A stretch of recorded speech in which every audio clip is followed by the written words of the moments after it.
Welcome everyone to Mastic Radio Control Submarine Base, where today I'll be giving the final report on the refit of the Small Worlds model USS BLUEBACK SS-581, which is in 1/96 scale.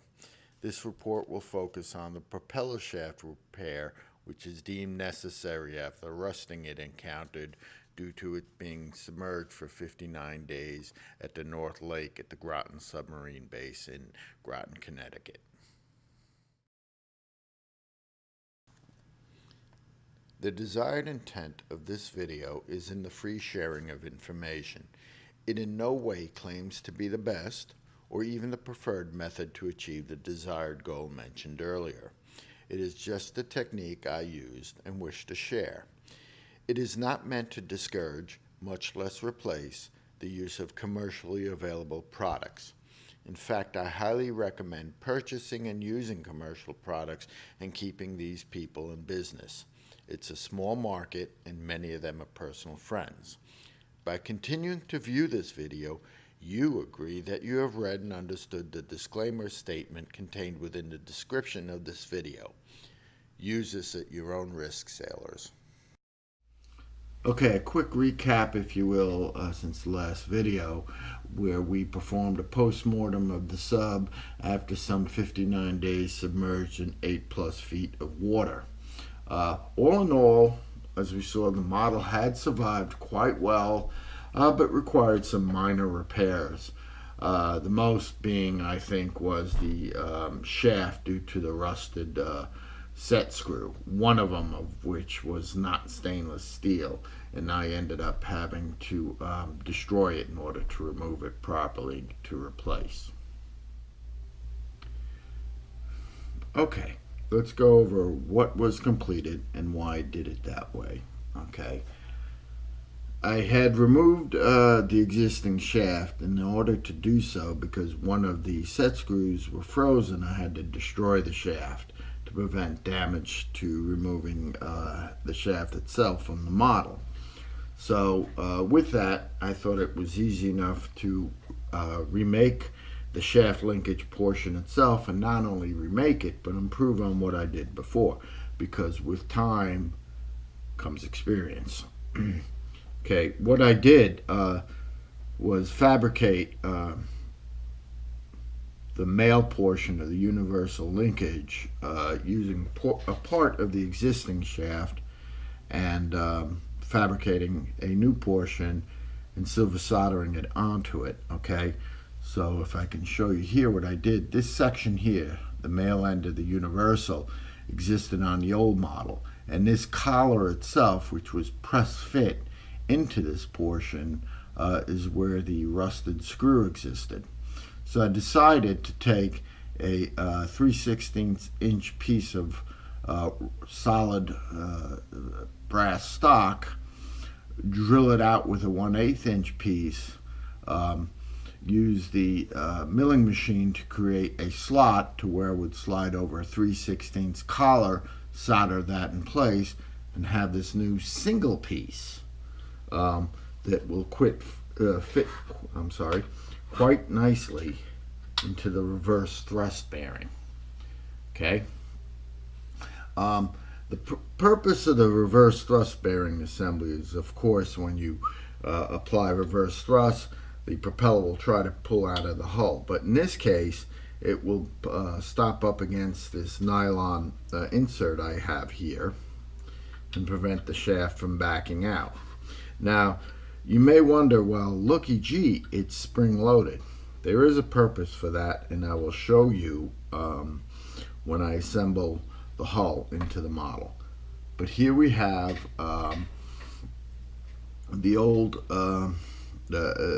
old male universal joint silver soldered onto this custom machined fastening point there. Now I want to quickly discuss, here's the new shaft. It too uses a hollow piece of 1/8 inch tubing, which is fitted on there. Here's the original one. As you can see, it was squeezed in my effort to remove it. In the older one, you could see that the propeller, okay, was merely press fit on with what appears to be CA. And you know what happens to CA over time in the water. So what I did this time was I took the piece like this, and I used my Dremel to create a slot, okay, not quite halfway through the material, about 1/16 of an inch from the end, and I fill that whole thing with good old 2-part JB Coldwell. Okay, so that all encased and oozed out of the slot and encased the shaft, pressed it in, allowed it to dry, and now that sucker isn't moving anywhere. I also put a little thrust bearing on it, okay, Rulon thrust bearing, and that's what we're going to use for when the shaft is in the forward motion and the pressure of the shaft is pushing up against the rear section of the hull and the model goes forward. So, okay, let's go ahead and assemble the propeller shaft and linkage. Okay, I've pre-lubricated the bearing in the stern, and I begin to assemble a shaft through it. And here's the forward end. Go through that, press fit on, and there we go. Now at this point, all I have to do is take a set screw,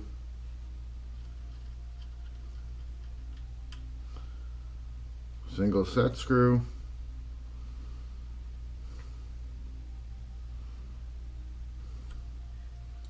and we're done. We have reverse thrust and forward. Now, I discussed earlier the reason why I made the reverse bearing assembly, the reverse thrust bearing the way I did, because it has a little bit of springiness to it. And the reason why you have that is when you take and assemble the pressure hull to it, it doesn't exactly line up.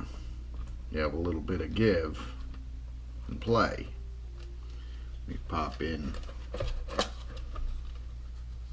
the pressure hull, sprung into place, and the model is ready to go.